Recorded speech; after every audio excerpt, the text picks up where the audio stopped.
If you ever worried that one difficult situation, one bad decision, or one public setback could undo everything you've worked so hard to build, this episode is just for you.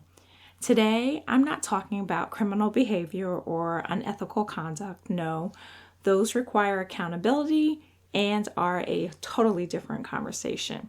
I'm talking about the unexpected moments that even faithful, capable leaders face, like organizational challenges, public criticism, disgruntled employees, difficult decisions, health issues, financial setbacks, or just plain old circumstances that are totally beyond your control. But here's the good news. A crisis does not have to destroy your reputation. In fact, if you respond with wisdom, integrity, and some sound judgment, it can actually strengthen it, believe it or not.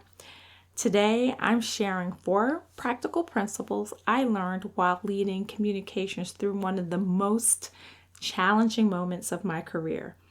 Lessons that will help you protect your personal brand, strengthen trust, and lead with confidence when the pressure is on. So grab your digital notebook and let's dive in. Do you want to fully step into your calling and live out your God-inspired vision, but lack the right people and resources to help you? Hi, I'm Nicole Pride, personal branding strategist, leadership coach, and Christian. I learned the secret to advancing big leadership goals and attracting new opportunities is through intentionally elevating your personal brand. If you're ready to step into greater impact without losing your peace, then grab a protein bar, your iPad, and let's go.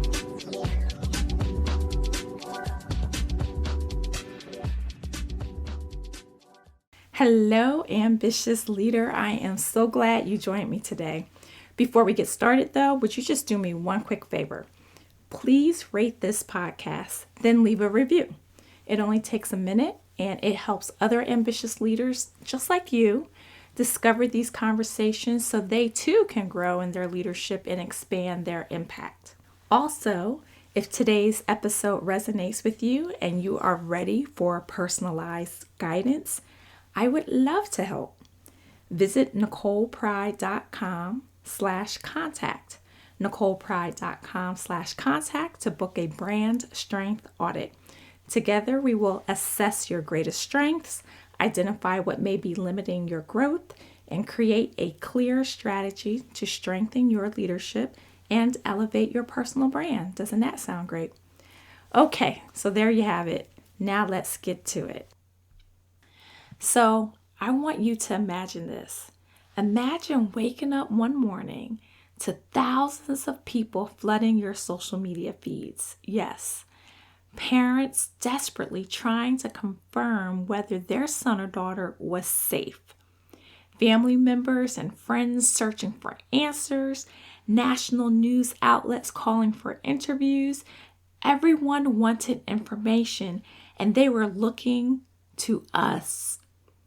That was my reality after Hurricane Maria devastated the island of Dominica. At the time, I was leading the internal and external communications for Ross University School of Medicine. More than 1,300 medical students needed to be evacuated. Families around the world were anxiously waiting for updates. Faculty and staff needed direction. Every communication mattered because people were making decisions based on the information we shared. The challenge was that the situation was changing by the hour, as you can imagine. There was an information vacuum. People wanted certainty, but many of the answers simply did not exist yet. I felt this enormous weight, this enormous responsibility to get it right, to gather accurate information, to share what we knew responsibly, to avoid compromising rescue operations, to avoid confirming information prematurely, and at the same time, to give people confidence that there was a thoughtful plan for moving forward. That experience taught me so much. It taught me something I have never forgotten, that in a crisis, the pressure to communicate can be almost overwhelming.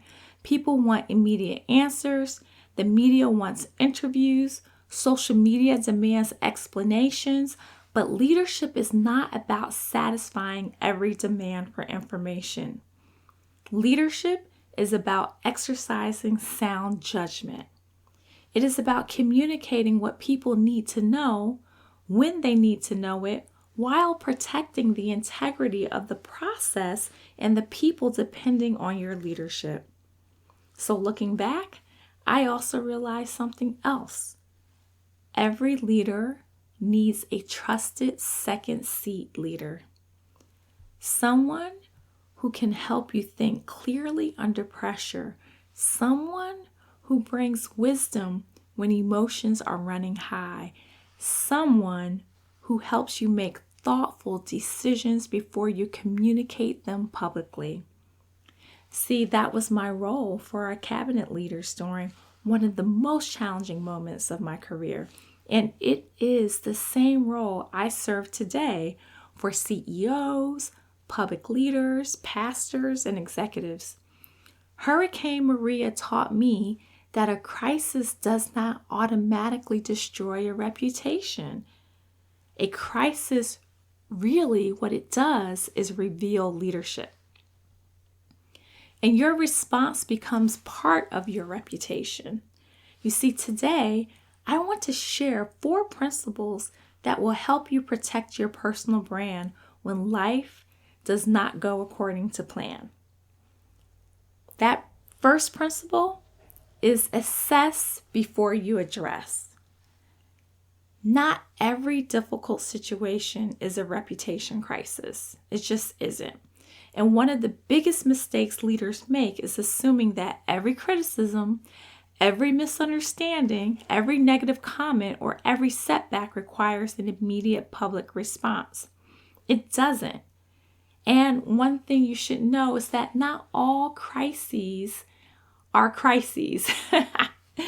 What I've learned working with leaders is that because they're living and breathing in a certain space, they're living and breathing everything related to their business, what may resonate with that leader may not even register with their audience. You see, in the corporate world, we never respond to every crisis the same way because every crisis carries a different level of risk. The same is true for your personal brand. Before you decide how to respond, you first have to determine what you're actually dealing with, right? So 1, is this a character issue, a credibility issue, a performance issue, a misunderstanding, or simply an uncomfortable moment that will likely pass without much attention? This is why you assess before you address. Because when you're in the middle of this difficult situation, again, that you're living and breathing, you're thinking about it constantly, right? You're praying about it. You're talking about it. Naturally, it feels enormous. But here's what I've learned. Most people are so preoccupied with their own lives. Look, they're raising families, they're leading organizations, they're managing deadlines. You get it. They're paying bills and they're dealing with challenges of their own. So what feels like a major reputation threat to you may barely register with the people you're worried about. That doesn't mean you ignore it. It doesn't mean that it's not a legitimate concern, but what it means is you respond proportionately instead of emotionally. So this is how you assess before you address. Before you say anything, ask yourself, who is actually affected? What is the real risk? Has trust truly been broken, or am I assuming it has? Do I need to communicate publicly, or do I simply need one meaningful conversation? Never let panic determine your response. Let discernment determine your strategy. Principle number 2, Respond with wisdom and not pressure. One of the greatest threats to your reputation during a crisis is the pressure to respond immediately. People want answers, I get it, and you know what? They probably, in most situations, deserve answers. The media wants interviews. Social media wants explanations, but leadership is not measured by how quickly you respond. It is measured by how wisely you respond. One of the most important lessons I learned during Hurricane Maria was that people needed reassurance before certainty existed. Like I said before, families were trying to determine whether their loved ones were safe. Faculty and staff needed direction. National news outlets were requesting interviews. Everyone wanted information because they were trying to make sense of an incredibly uncertain situation. Our responsibility was not to communicate everything immediately. Our responsibility was to communicate what we knew, when we knew it, in a way that was accurate, responsible, and helpful. In communications, we call this an information vacuum. When people do not have enough information or reliable information, they naturally begin to fill in the blanks. That is why timeliness matters. The longer the information vacuum exists, the more uncertainty grows. But filling the vacuum quickly should never come at the expense of filling it accurately. Wise leaders balance urgency with sound judgment. So this is how you assess. Assess the situation quickly. You do this by gathering verified facts. That means the people who need to be in the room to get the information need to be in the room. This is not the time to worry about hierarchy. Seek wise counsel. Determine what people genuinely need to know right now. Then communicate promptly, honestly, and responsibly. If you do not have every answer, say so. Don't make it up. Tell people what you know. Be transparent about what you do not know. And let them know when they can expect another update. So remember this. Bottom line, never let someone else's urgency become your leadership strategy. Principle number 3, protect trust before you protect your image. This may sound counterintuitive, but essentially, if you protect trust, you are protecting your image because that's what your audience values. You've built a relationship with your audience, you've built trust, and the pending issue is compromising or threatens to compromise that relationship. So when your reputation feels threatened, your natural instinct is to protect yourself. But great leaders think differently. They protect trust first. People rarely expect perfection, right? So we're all flawed, and people realize that. They're sophisticated enough to realize that. And given the public figures that we have today, they are seriously flawed, as we all are. But less and less people try to hide it, right? So rarely does the public or your audience expect perfection, but they do expect honesty. They do expect empathy. They expect essentially leadership. During Hurricane Maria, we weren't simply distributing information. We were serving people who were frightened, frustrated, and desperately trying to understand what was happening to those that they loved. That changed how I think about communication. The objective isn't simply to manage information, it's to care for people. When people know you genuinely care about them, they're much more willing to extend grace when circumstances are difficult. And this is really how your work becomes ministry. When you add that level of empathy, when you are leading from a place of service. So this is how you protect trust. You ask yourself, who has trusted me with leadership? so that you know who your audience is that you are speaking to. Who deserves to hear from me first? That's important. You want to make sure that your response gets to the key audience and that they hear from you directly before reading about your response in the newspaper or hearing your discussion on a podcast. What do they need to know from me right now? That's the last question to ask. Lead with empathy, communicate honestly, and just keep showing up. And this is how you build trust, and it's not a cover-up. And the final principle, principle 4, let your character finish the story. A crisis is a chapter. It's not the whole story. It is not your identity. And people may remember the crisis, but what they really will definitely remember is how your character was. They'll remember your character even more. So long after the headlines fade, long after social media moves on to the next viral thing, long after people stop talking about the situation, they remember whether you kept your word, whether you stayed consistent, whether you continued serving others with integrity. Character always outlasts a crisis.